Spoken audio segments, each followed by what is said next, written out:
Coronavirus, association fermée, aide alimentaire compromise, nous sommes face à une crise humanitaire. Et si à la crise sanitaire s'ajoutait une crise sociale majeure? Suite au confinement, de nombreuses personnes ont perdu leur travail ou sont en chômage temporaire. Dans le même temps, les associations qui œuvrent dans le secteur de l'aide alimentaire ferment, les unes après les autres. Les supermarchés n'ont plus d'invendus à donner et les bénévoles viennent à manquer pour distribuer des colis alimentaires. Reportage en immersion. Devant les locaux de la Maison du Pichou, à Tournai, une file de personnes en attente d'un colis alimentaire. Des jeunes du quartier, des personnes âgées, des chômeurs, des mamans et leurs enfants. La distanciation sociale est scrupuleusement respectée. Sur les portes de l'association, une affiche, la Maison du Pichou sera fermée jusqu'à nouvel ordre. Durant plusieurs jours, Martine Manou, la présidente de l'ASBL, a en effet dû se résoudre à fermer. Plus d'invendus de la part des supermarchés du coin, et surtout plus de bénévoles. Ils sont tous retraités, et ils ont peur.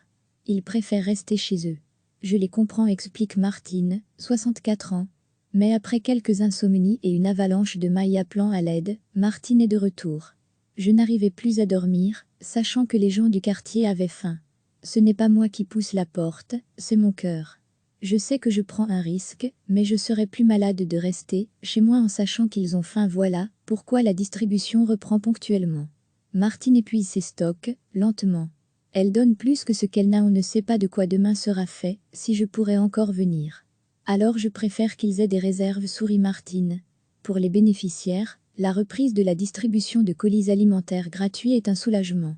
J'avais cette hantise que les associations ferment. Et c'est ce qui s'est produit. Je me suis dit, on est dans la merde. Oui, personnellement, on a été coincés. Il y en a qui tournent au café, moi je tourne au bouillon, et je laisse la viande aux enfants. Sans colis alimentaire, c'est pas de course du tout, mais l'avenir est incertain. Vu la ruée des clients dans les supermarchés sur les produits de première nécessité, il n'y a plus d'invendus à donner. Et donc plus de légumes, plus de viande, plus de surgelés à distribuer. À l'As-Blanc-Trait de Saint-Vincent-de-Paul, à Châtelet, les frigos sont vides. On n'a jamais vu ça. D'habitude, les 2 chambres froides sont remplies. Voici tout ce qui nous reste, un bac avec quelques plats préparés, explique Jean-Pierre Leblanc, responsable de la gestion des stocks. Jean-Pierre en a presque les larmes aux yeux. J'ai difficile à admettre que les clients des supermarchés fassent ça. C'est honteux. Si ça se trouve, ils ne mangeront même pas tout ce qu'ils ont acheté.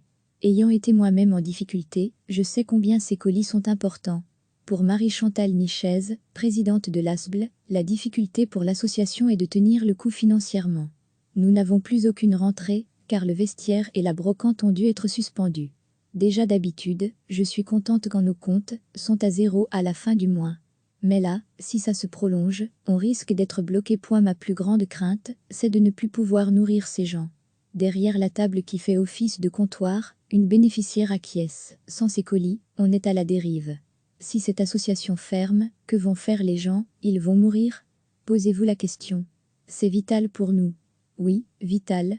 Le paradoxe, c'est qu'au moment où de nombreuses associations ferment leurs portes, les demandes d'aide alimentaire explosent. Le coronavirus fait, en effet, beaucoup de victimes collatérales. Comme Dimitri. Il venait de créer sa compagnie de taxi, mais plus de clients, plus d'argent, pas assez de réserves. Du jour au lendemain, je n'avais plus de travail. Ça a été le début de ma perte. Le voilà donc aux portes de l'aide alimentaire.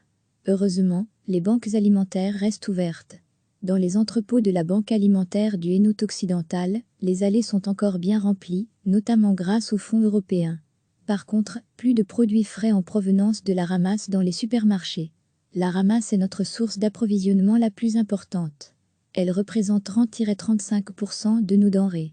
Si le confinement se prolonge encore pendant des semaines, j'ai peur qu'on ait quand même moins de produits à distribuer, alors qu'on risque d'assister à une augmentation voire à une explosion du nombre de bénéficiaires, explique Pierre Mariage, vice-président de la Banque alimentaire. L'écart social se creuse, ajoute-t-il. Une idée confirmée par Céline Niouonu, secrétaire générale de la Fédération des services sociaux. Nous sommes face à une crise humanitaire. Hier, 450 000 personnes nécessitaient une aide alimentaire.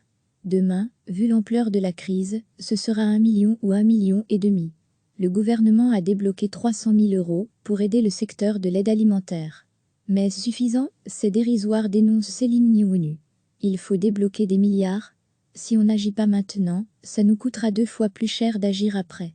Le secteur de l'aide alimentaire implose complètement, il faut que les gens aient de l'argent en poche, par exemple des chèques alimentaires, pour pouvoir se nourrir, ajoute-t-elle. Une fois encore, les plus démunis sont les victimes collatérales de cette crise sanitaire, en train de se muer en crise sociale majeure. Recevez chaque matin l'essentiel de l'actualité. Et si à la crise sanitaire s'ajoutait une crise sociale majeure ? Suite au confinement, de nombreuses personnes ont perdu leur travail ou sont en chômage temporaire. Dans le même temps, les associations qui œuvrent dans le secteur de l'aide alimentaire ferment, les unes après les autres. Les supermarchés n'ont plus d'invendus à donner et les bénévoles viennent à manquer pour distribuer des colis alimentaires. Reportage en immersion. Devant les locaux de la Maison du Pichou, à Tournai, une file de personnes en attente d'un colis alimentaire. Des jeunes du quartier, des personnes âgées, des chômeurs, des mamans et leurs enfants. La distanciation sociale est scrupuleusement respectée. Sur les portes de l'association, une affiche, la Maison du Pichou sera fermée jusqu'à nouvel ordre. Durant plusieurs jours, Martine Manou, la présidente de l'ASBL, a en effet dû se résoudre à fermer. Plus d'invendus de la part des supermarchés du coin, et surtout plus de bénévoles. Ils sont tous retraités, et ils ont peur. Ils préfèrent rester chez eux. Je les comprends, explique Martine, 64 ans. Mais après quelques insomnies et une avalanche de mailles appelant à l'aide, Martine est de retour. Je n'arrivais plus à dormir, sachant que les gens du quartier avaient faim. Ce n'est pas moi qui pousse la porte, c'est mon cœur. Je sais que je prends un risque, mais je serais plus malade de rester chez moi en sachant qu'ils ont faim. Voilà pourquoi la distribution reprend ponctuellement. Martine épuise ses stocks, lentement. Elle donne plus que ce qu'elle n'a, on ne sait pas de quoi demain sera fait, si je pourrais encore venir. Alors je préfère qu'ils aient des réserves, sourit Martine. Pour les bénéficiaires, la reprise de la distribution de colis alimentaires gratuits est un soulagement. J'avais cette hantise, que les associations ferment. Et c'est ce qui s'est produit. Je me suis dit, on est dans la merde. Oui, personnellement, on a été coincés. Il y en a qui tournent au café, moi je tourne au bouillon, et je laisse la viande aux enfants. Sans colis alimentaire, c'est pas de course du tout. Mais l'avenir est incertain. Vu la ruée des clients dans les supermarchés sur les produits de première nécessité, il n'y a plus d'invendus à donner. Et donc plus de légumes, plus de viande, plus de surgelés à distribuer. À l'As-Blanc-Trait de Saint-Vincent-de-Paul, à Châtelet, les frigos sont vides. On n'a jamais vu ça. D'habitude, les 2 chambres froides sont remplies. Voici tout ce qui nous reste, un bac avec quelques plats préparés, explique Jean-Pierre Leblanc, responsable de la gestion des stocks. Jean-Pierre en a presque les larmes aux yeux. J'ai difficile à admettre que les clients des supermarchés fassent ça. C'est honteux. Si ça se trouve, ils ne mangeront même pas tout ce qu'ils ont acheté. Ayant été moi-même en difficulté, je sais combien ces colis sont importants. Pour Marie-Chantal Nichez, présidente de l'ASBL, la difficulté pour l'association est de tenir le coup financièrement. Nous n'avons plus aucune rentrée, car le vestiaire et la brocante ont dû être suspendus.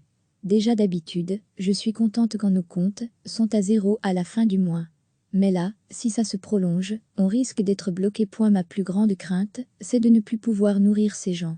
Derrière la table qui fait office de comptoir, une bénéficiaire acquiesce. Sans ces colis, on est à la dérive. Si cette association ferme, que vont faire les gens? Ils vont mourir? Posez-vous la question. C'est vital pour nous. Oui, vital. Le paradoxe, c'est qu'au moment où de nombreuses associations ferment leurs portes, les demandes d'aide alimentaire explosent. Le coronavirus fait, en effet, beaucoup de victimes collatérales. Comme Dimitri.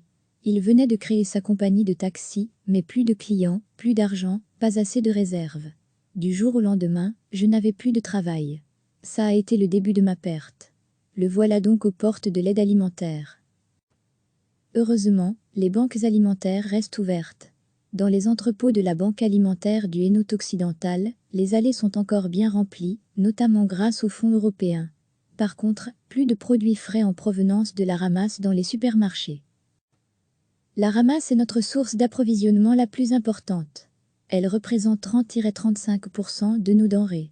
Si le confinement se prolonge encore pendant des semaines, j'ai peur qu'on ait quand même moins de produits à distribuer, alors qu'on risque d'assister à une augmentation voire à une explosion du nombre de bénéficiaires, explique Pierre Mariage, vice-président de la Banque alimentaire. L'écart social se creuse, ajoute-t-il. Une idée confirmée par Céline Niounou, secrétaire générale de la Fédération des services sociaux.